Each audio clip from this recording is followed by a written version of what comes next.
तो चलिए अब बिना किसी देरी के चलते हैं सीधा वीडियो की तरफ।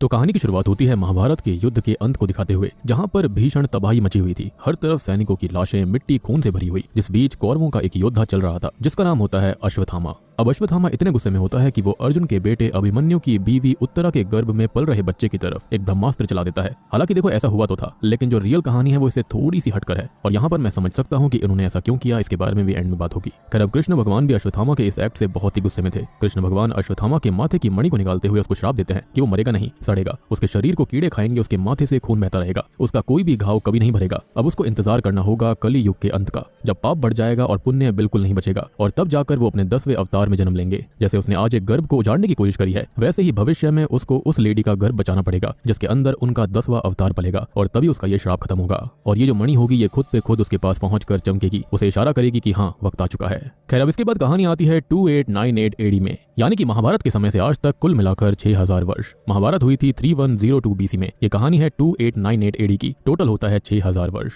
खैर अब हम एक ऐसी धरती को देख पाते हैं जहां पर सब कुछ तबाह हो चुका है, हर तरफ सूखा पड़ा हुआ है, कुछ भी नहीं बचा हुआ सिवाय दुनिया के सबसे पहले और आखिरी शहर काशी को छोड़कर। अब यहाँ पर राज चलता है तो बस सुप्रीम रूलर यास्किन का, या फिर ये कहें कि कली का। अब यहाँ पर एक मेगा स्ट्रक्चर बनाया गया है जिसको कॉम्प्लेक्स बोला जाता है, जो कि एक असल में उल्टा पिरामिड है। कॉम्प्लेक्स के बाहर के कमांडर का नाम है मानव, जो कि यास्किन का प्यादा है। और ये जो वक्त है ना, एक ऐसा वक्त है जहाँ पर इंसानियत खत्म है, पीने को पानी नहीं है, खाने को खाना नहीं है। लेकिन एक बात है कि टेक्नोलॉजी बहुत ही ज्यादा एडवांस है, मतलब फ्लाइंग कार्स, ग्रेविटी को मात देने वाले डिवाइसेस, रोबोट्स और बहुत कुछ है। मतलब अभी के वक्त में जो कुछ भी आप इम्पॉसिबल सोचते हो वो इस वक्त में बिल्कुल पॉसिबल है। इसी कॉम्प्लेक्स के अंदर ढेर सारे अमीर लोग रहते हैं, उनको सारी फैसिलिटीज मिलती हैं, और बाकी जो बेचारे गरीब लोग हैं उनको यहाँ वहाँ से इस जगह पर काम पर लगाया जाता है। यहाँ पर कुछ बाउंटी हंटर्स भी हैं जो कि कुछ पॉइंट्स इकट्ठा करते हैं, और अगर किसी के पास 1 मिलियन पॉइंट्स हो तो वो कॉम्प्लेक्स में एंटर कर सकते हैं। पॉइंट्स को आप न्यू एज का पैसा मान सकते हो। और यहाँ पर ऐसी टेक्नोलॉजी भी है, किसी भी इंसान के ऊपर आप स्कैन करोगे तो आपको उसका पूरा डेटा मिल जाएगा, उसके पास कितने पैसे हैं, वो क्या क्या करता है, उसका क्या काम है, या फिर वो क्या कर सकता है, सब कुछ यहाँ पर पता चलता है। अब इस दुनिया के अंदर इस वक्त के अंदर औरतों का, फीमेल्स का तो सबसे बुरा हाल है, स्पेशली जो वर्जिन है, क्योंकि ये जो यास्किन है वो एक तरह से कली डीमन है। वो खुद को भगवान मानता है, 200 साल से उसकी ज्यादा उम्र है, और वो हर एक फीमेल को अपने ही सीड से प्रेग्नेंट करता है। असल में उसको एक ऐसी लड़की चाहिए जो कि उसके सीड को 120 दिन से ज्यादा अपने गर्भ में रख सके, और फिर उसके गर्भ को एक्सट्रैक्ट करके वो एक सीरम बनवाता है ताकि वो खुद को सबसे शक्तिशाली बना सके। लेकिन कोई भी लड़की अभी तक ऐसी जिंदा नहीं है जो कि 100 दिन से ऊपर इसको संभाल सके, यानी कि सीड को 100 दिन से ऊपर संभाल पाए। अब होता यह है कि या तो ये लड़की ही खत्म हो जाती है या फिर बच्चा खत्म हो जाता है, या फिर ये कहें कि दोनों खत्म हो सकते हैं। इट्स लाइक कि बकरी को पाला पोसा, खिलाया पिलाया और वक्त आने पर मार डाला। फीमेल्स की यहाँ पर यही हालत है, इसलिए बाउंटी हंटर्स पॉइंट के लिए छोटी लड़कियों को या फिर वर्जिन लड़कियों को अलग कर दिया करते थे, एज उसके अच्छे खासे पॉइंट्स उनको मिलते, और उन सभी का एक ही मकसद था कि उन्हें शायद कॉम्प्लेक्स के अंदर एंट्री मिल जाए। क्योंकि इस कॉम्प्लेक्स के अंदर ना आप ये समझो कि एक अलग ही दुनिया चल रही थी। बाहर तो सब कुछ खराब था जो असल दुनिया है, लेकिन अंदर सब कुछ बढ़िया था, या फिर ये कहें कि अच्छे होने का ढोंग था। तभी हम एक भयानक सीन को देखते हैं कि आखिर इन लड़कियों का किया क्या जाता है। तो लड़कियों को प्रेग्नेंट किया जाता है। तभी हम देखते हैं एक 90 दिन की प्रेग्नेंट लड़की को, जिसे लैब में ले जाकर उसे एक ट्रायंगुलर यानी कि त्रिकोण चेंबर में लेटाया जाता है, जहां पर एक स्नेक लाइक सक्शन पाइप उसके गर्भ से सीरम एक्सट्रैक्शन कर रही होती है। इसके बाद उस लड़की को जलती भट्टी में जला दिया जाता है, और मुझे तो ऐसा भी लगता है कि वो मारी गई होगी, जिसके चलते उसे वेस्ट का करार दे दिया गया और भट्टी में जला दिया गया। और ना जाने अब तक कितनी ही लड़कियों के साथ ऐसा हो चुका था। खैर अब उस लड़की का सीरम कली यानी कि यास्किन के पास कमांडर मानस, साइंटिस्ट और वेद पुराण पढ़ने वाला काउंसलर बानी लेकर जाते हैं, लेकिन इस सीरम से उसे कुछ खास नहीं होता। अब होता यह है कि यास्किन अचानक से ही पानी में गिर पड़ता है, और उसमें सीरम नहीं बल्कि जहर था, लेकिन ऑब्वियसली वो बच जाता है। यहाँ पर वो ये कहता है कि आज काफी समय के बाद मृत्यु से सामना हुआ, किसी ने काफी समय बाद उसे मारने की कोशिश करी है। असल में ये सब कमांडर के साइंटिस्ट ने किया था, क्योंकि वो भी समझ गया था कि ये सब गलत है, लेकिन ऑब्वियसली यास्किन के हिसाब से ये नए कल का आरंभ था, तो साइंटिस्ट को अपनी जान से हाथ गंवाना पड़ता है। अब आप ये सोच रहे होंगे कि कितना पाप बढ़ गया है, तो क्या कहीं पर भी पुण्य नहीं बचा? तो नहीं, ऐसा नहीं है। असली भगवान में मानने वाले कुछ लोग आज भी जिंदा हैं, जिनको रेबल्स कहते हैं। ये लोग असल में शंभाला में रहते हैं, जो कि सबसे छुपा हुआ है। अदरवाइज यास्किन और कमांडर इस जगह को भी तबाह कर देते, यानी कि वो भी अभी तक इस जगह को ढूंढ नहीं पाए हैं। ये रेबल्स छुप कर सबकी हेल्प करते हैं। इन सबकी एक मेन लीडर है जिसका नाम है मरियम, जो कि अश्वत्थामा, महाभारत, कल की अवतार सब पर विश्वास रखती है कि एक दिन माँ आएंगी जिसके जरिए कल की आएंगे। खैर अब यहाँ पर कुछ लोगों को दिखाया जाता है जिन्हें काशी लेकर आया जा रहा था, जहाँ पर उनसे काम करवाएंगे और कॉम्प्लेक्स के अंदर उनको इधर उधर भेज दिया जाएगा। एक बच्ची भी यहाँ पर थी जो कि खुद को लड़का कहती है, क्योंकि वो जानती थी कि अगर पकड़ी गई तो उसका क्या होगा। सारी लड़कियों को तो अलग कर दिया जाता है, लेकिन किसी तरह से वो बेचारी बचकर भाग जाती है। अब हम रेबल्स के बीच में दिव्या नाम की एक लड़की को देखते हैं, जिसका किरदार मृणाल ठाकुर ने निभाया है, जिसके पास एक रेबल आता है जो कि अश्वत्थामा की वही मणि लेकर आया था, क्योंकि असल में दिव्या प्रेग्नेंट थी। शंभाला में ऐसा माना जाता है कि कल की भगवान पास होंगे तो ये मणि चमकेगी, लेकिन ऐसा कुछ नहीं होता। यानी कि दिव्या प्रेग्नेंट तो थी, लेकिन कल की भगवान उसके गर्भ में नहीं थे। एनीवेज बाउंटी हंटर उनको पकड़ लेते हैं और वो मणि वहीं पर गिर पड़ती है, लेकिन वो छोटी बच्ची इस मणि को उठा लेती है और भागने लगती है, लेकिन उसके पीछे भी एक रोबोट पड़ गया था। अब कमांडर के सामने उनको पेश किया जाता है, यानी कि दिव्या को और उस रेबल को, जहां पे कमांडर मानस प्रोजेक्शन के जरिए मरियम से बात करता है कि अगर वो शंभाला का पता बता देगी तो उसके आदमी और इस लड़की को छोड़ दिया जाएगा। लेकिन ऑब्वियसली ये सब झूठ बोलते हैं, इसलिए मरियम भी कुछ नहीं बोलती, ना ही वो रेबल बोलता, और दिव्या को ये लोग वहीं मार डालते हैं। रेबल का भी खून हो जाता है और ऐसा लग रहा था जैसे धरती पे वाकई में अच्छाई खत्म हो गई है। अब तभी हमारी मुलाकात एक और बाउंटी हंटर से होती है जिसका नाम है भैरवा, जिसका रोल प्रभास ने किया है। भैरवा की एक रोबोट कार AI बुज्जी होती है जो कि एक लड़के को 5000 पॉइंट्स के बेसिस पर एनालाइज करती है, जो कि उसी ट्रक के अंदर आया था जहां पर एक छोटी बच्ची भी थी, यानी कि वो छोटी लड़की जो कि भाग गई। अब यहाँ पर हर एक बाउंटी हंटर की यही इच्छा है कि वो 1 मिलियन पॉइंट्स करके कॉम्प्लेक्स में चला जाए। सेम यहाँ पर भैरवा का भी सपना था। अब भैरवा यहाँ पर खूब लड़ाई करता है और उस लड़के को कैप्चर कर लेता है क्योंकि वो एक बहुत ही अच्छा फाइटर होता है, क्योंकि ही वॉज वेरी स्पेशल। अब भैरवा की बात करें तो उसको बचपन से ही कैप्टन ने पाल पोस कर बड़ा किया था, लेकिन कैप्टन उसको ही बेचने वाला होता है, लेकिन उससे पहले ही भैरवा कैप्टन को बेच देता है, meaning he was very smart. लेकिन फिलहाल वो कर्जे में है, रेंट नहीं दे पाता, लोगों के पॉइंट्स नहीं लौटा पाता, और भैरवा का बस एक सपना है कि उसको भी कॉम्प्लेक्स के अंदर जाना है, वहां पर रहना है और कुछ नहीं। और उसको एक लड़की बहुत पसंद करती है जिसका नाम रॉक्सी है। रॉक्सी को अब 70 दिन का कॉम्प्लेक्स में काम करने का एक अपॉइंटमेंट मिलता है, और तब जाकर भैरवा उससे ये रिक्वेस्ट करता है कि एटलीस्ट वो उसको वहां पर लेकर चले, जिसके चलते वो उसके लिए एक टेम्परेरी वाला 1 घंटे का पास बनवाती है। लेकिन वहां पर जाते ही हम ये देख पाते हैं कि आर्टिफिशियल दुनिया वहां पर कैसे बनाई गई है। वहां पर समुद्र है, जंगल है, सब कुछ है। मतलब कि जिस जंगल को आज लग्जरी चीजें बिल्डिंग बनाने के चक्कर में काट रहे हैं, तो उसी ब्यूटीफुल सी और जंगल को ही फ्यूचर में लग्जरी बताकर पॉइंट्स ले रहे हैं। वाह क्या बात है। और यहाँ पर वो दोनों पहली बार फ्रूट्स को देखते हैं, घोड़े को देखते हैं, जो कि उन्होंने अभी तक देखे भी नहीं थे। इनफैक्ट यहाँ पर उन्हें संतरा खाना तक नहीं आता था। अब ये लोग वहां पर काफी एंजॉय करते हैं, लेकिन भैरवा की हरकतों की वजह से गार्ड उसको पकड़कर वहां से भगा देते हैं, जिसके चलते वो बाद में जाके काफी दारू पीता है, क्योंकि उसका सपना बस कॉम्प्लेक्स में रहने का था।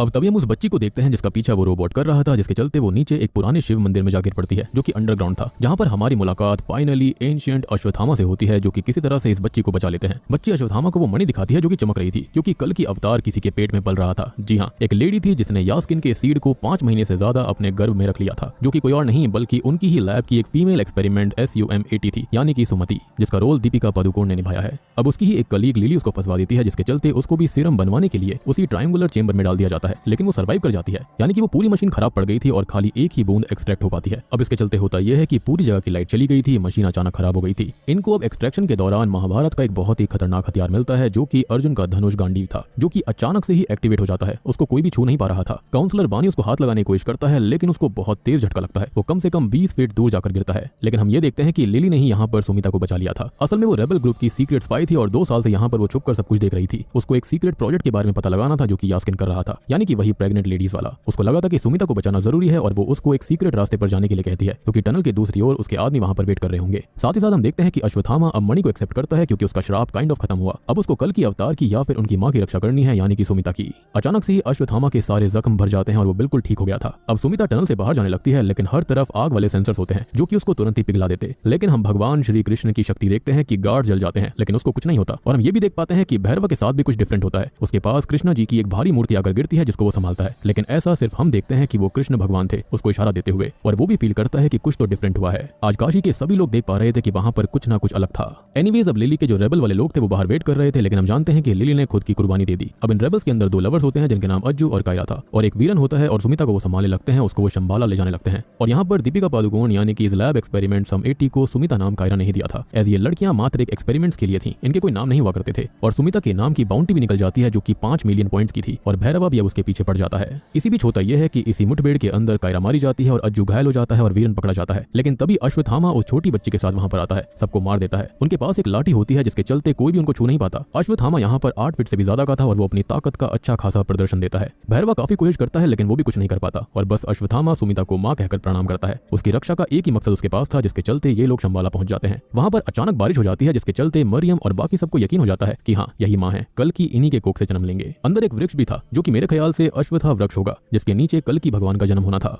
और यहाँ पर इतने सालों बाद 2 पत्ते भी उगते हैं, सिग्निफाइंग कि भगवान आ चुके हैं। और ये पेड़ जो है ना, वो अंडरग्राउंड उगता है, ना कि ऊपर की साइड पर। और यहाँ जैसे कृष्ण अवतार के समय पर बारिश हुई थी, सेम यहाँ पर वैसा ही माहौल बनता है। अल्टीमेटली सब खुश थे, लेकिन दिक्कत ये होती है कि भैरवा कमांडर से ये डील करता है कि सिर्फ वही अश्वत्थामा को हराकर सुमिता को वापस ला सकता है, और कमांडर इसके लिए मान जाता है। और भैरवा अपनी कार बुज्जी को ठीक करता है, मॉडिफाई करता है, जिसको अश्वत्थामा ने बिल्कुल खत्म कर दिया था। आप यहाँ पर ये भी सोच रहे होंगे कि भैरवा आखिर शंबाला कैसे जाएगा, क्योंकि शंबाला ऐसे ही खुद से कोई नहीं जा सकता। शंबाला चाहेगा तभी वहां पर कोई एंटर कर सकता था। असल में भैरवा के पास एक रेबल होता है जो कि शंबाला का पता जानता है, और ये वही लड़का है जो कि काशी वाले ट्रक में आया था और भैरवा ने 5000 पॉइंट्स के लिए बचा के रखा था। वो भैरवा का बहुत ही बड़ा फैन होता है और वो उस पर यकीन करके उसको वहां पर ले जाता है, लेकिन भैरवा सिर्फ खुद का सोच रहा था और उसको कल की और इन सब पर बिल्कुल विश्वास नहीं है। मीनवाइल अश्वत्थामा सुमिता को समझाता है कि अगर यहाँ पे सब लोग खत्म भी हो जाए तो उनका खात्मा अच्छे के लिए हुआ है। अभी मेन बस वो है और कल की है। भगवान का जन्म खास नक्षत्रों में होना है जो कि करीब है, और इसलिए वो हमेशा उसकी रक्षा करेगा। अश्वत्थामा अपनी छड़ी यानी कि लाठी का राज भी बताता है कि ये लाठी नहीं है, बल्कि उसके प्रिय मित्र उससे भी भी ताकतवर, इनफैक्ट सबसे ताकतवर योद्धा कर्ण का धनुष है और इस धनुष का नाम विजय है, यानी कि विक्ट्री। और ये धनुष कर्ण को किसी और ने नहीं बल्कि स्वयं परशुराम जी ने दिया था।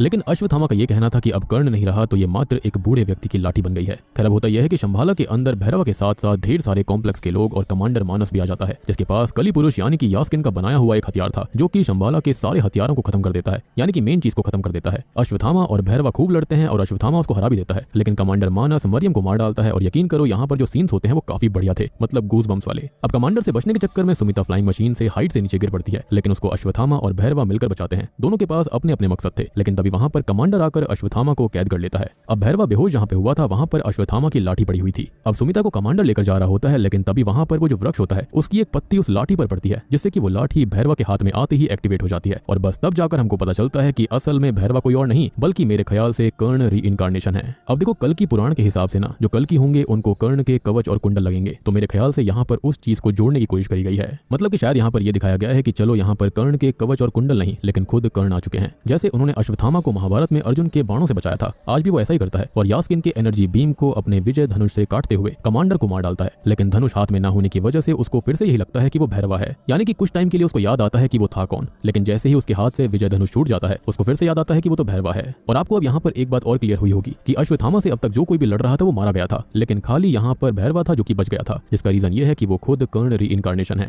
आई मीन सीन्स को देखकर तो ऐसा ही लगता है। अब इन सब के चलते वो बुज्जी के साथ फिर से सुमिता को लेकर जाने लगता है, यानी कि यास्किन के पास में। अश्वत्थामा उसको रोकने की कोशिश करता है, लेकिन टेक्नोलॉजी काफी एडवांस थी और वो उसको चकमा देकर वहां से निकल जाता है। शंभाला का बुरा हाल हो चुका था, हर तरफ त्राहिमाम मचा हुआ था, ऐसा लग रहा था कि वहां पर मिनी महाभारत हुई हो। अश्वत्थामा को समझ आ जाता है कि भैरवा उसका मित्र कर्ण रूप में है, लेकिन उसको चीजें ठीक से याद नहीं है और अब अश्वत्थामा की जिम्मेदारी है कि वो कर्ण को याद दिलाए कि वो है कौन, यानी कि भैरवा को, ताकि यास्किन को हराने में, कली को हराने में और कल्कि के जन्म में वो उनकी हेल्प करेंगे। और ऐसा माना भी गया है कि यहाँ पर 7 चिरंजीवी लगेंगे कली को हराने के लिए। एंड माइट भी अगले पार्ट के अंदर हम देख सकते हैं कि हनुमान जी भी वहां पर आ सकते हैं और भी बहुत सारी चीजें निकल कर आएंगी। और अगर आप जानते हैं कि 7 चिरंजीवी कौन कौन है तो आप कमेंट सेक्शन के अंदर लिख देना। 2 को तो हम देख चुके हैं, बाकी 5 के नाम आप बता दीजिए। मीनवाइल हम नोटिस करते हैं एक पोस्ट क्रेडिट सीन को, या फिर ये कहें कि मिड क्रेडिट सीन को। यास्किन यानी कि कली पुरुष को वो सुमिता वाले सीरम की एक बूंद मिल जाती है, जिसको वो इंजेक्ट करते ही काफी हद तक सही हो जाता है। उसको ऐसा नशा या फिर ये कहें कि ऐसी शक्ति आज तक नहीं मिली थी। तब जाकर उसका शरीर बिल्कुल स्वस्थ हो जाता है और वो ये कहता है कि सुमिता को लेने और कल्कि के जन्म को रोकने अब वो खुद जाएगा। इनफैक्ट यहाँ पर यास्किन यानी कि कली उस गांडीव तक को भी उठा लेता है। उसके पीछे हम 6 हाथों को देख पाते हैं, यानी कि यहाँ पर वो एक फॉल्स गॉड की तरह खुद को दिखा रहा था। और ऐसा डिस्क्रिप्शन हमें वेदों के अंदर भी मिलता है कि जो कली होगा उसके कई सारे हाथ होंगे, वो दिखाएगा कि मैं कितना महान हूँ।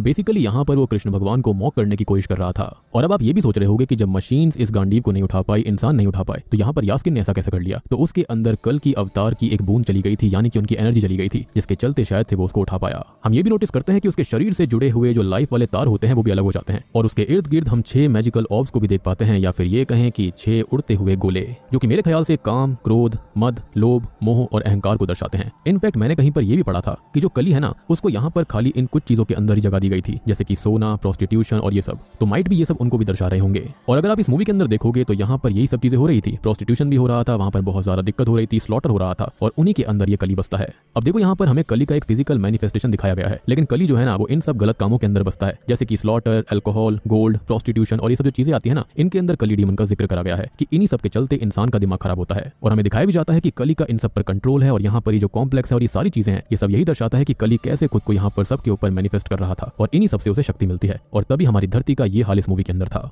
और बूम, इसी के साथ में कल की मूवी यहीं पर खत्म हो जाती है। तो दोस्तों ये थी कल की 2898 AD फिल्म की कहानी। उम्मीद करता हूं कि आपको पसंद आई होगी। अब देखो मैं आपको एक इंटरेस्टिंग बोनस पॉइंट बताता हूं। स्टार्टिंग में हमको दिखाया गया था कि कैसे अश्वत्थामा ने एक ब्रह्मास्त्र चलाया था उत्तरा के गर्भ की तरफ, लेकिन ऐसा डायरेक्टली नहीं हुआ था। असल में हुआ यह था कि अश्वत्थामा बहुत ही गुस्से में था और उसने सोचा कि वो रात में जाकर पांडवों को मार डालेगा, लेकिन कैंप के अंदर उनके बच्चे होते हैं, जिसके चलते होता यह है कि अर्जुन और भीम बहुत ही ज्यादा गुस्से में आ गए थे और वो अश्वत्थामा को मारने वाले थे। अब ऑब्वियस ही बात है, अश्वत्थामा जानता था कि अर्जुन और भीम बहुत ताकतवर थे। अश्वत्थामा इसके चलते डर गया था और वेद व्यास के आश्रम में भाग गया था, यानी कि वो उनकी प्रोटेक्शन लेने गया था। अब जो पांडव होते हैं वहां पर कृष्ण भगवान के साथ आते हैं। अब जो भीम होता है वो तुरंत ही अश्वत्थामा को मारने के लिए दौड़ पड़ता है। अश्वत्थामा को लगता है कि अब उसका खेल खत्म हो चुका है, जिसके चलते वो पांडवों की तरफ ब्रह्मास्त्र को चला देता है। अब इस चीज को देखते हुए अर्जुन ने भी अपना ब्रह्मास्त्र उसकी तरफ चला दिया था। अब भगवान कृष्ण जानते थे कि इसके चलते क्या होगा, आने वाली जनरेशंस खत्म हो जाएंगी, धरती खत्म हो जाएगी, जिसके चलते उन्होंने वेद व्यास जी से यह कहा था कि आप ब्रह्मास्त्र को कोलाइड करने से रोक लीजिए, यानी कि यहाँ पर आपस में टकराने से रोक लीजिए। अब वेद व्यास जी ने यहाँ पर ब्रह्मास्त्रों को बीच हवा में ही पकड़ लिया था, जिसके बाद कृष्ण भगवान ने अर्जुन और अश्वत्थामा दोनों को कहा कि वो अपना ब्रह्मास्त्र वापस बुला ले। अब देखो, अर्जुन को ब्रह्मास्त्र को वापस बुलाने का मंत्र पता था, लेकिन अश्वत्थामा ये बोलता है कि उसको खाली ब्रह्मास्त्र चलाना आता है लेकिन वापस लेना नहीं आता। इसलिए कहते हैं कि आधी नॉलेज हमेशा खतरनाक होती है। अब कृष्ण भगवान रिक्वेस्ट करते हैं ब्रह्मा जी को कि वो अपना वेपन वापस ले लें, लेकिन ब्रह्मा जी बोलते हैं कि अगर एक बार इस अस्त्र को किसी का नाम लेकर छोड़ दिया गया है तो वो उसको खत्म कर ही वापस आएगा।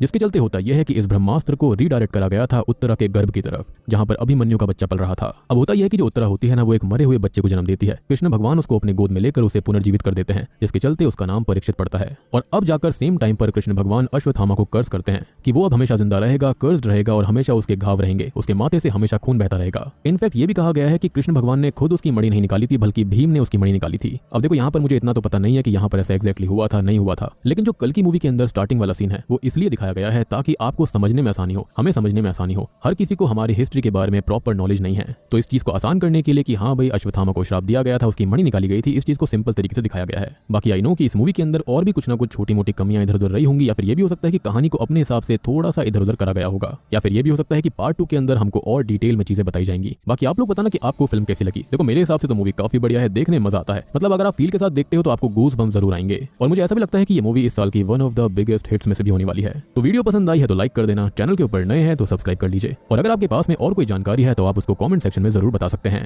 तो मैं आप सबको मिलता हूँ अगली वीडियो के साथ में, तब तक के लिए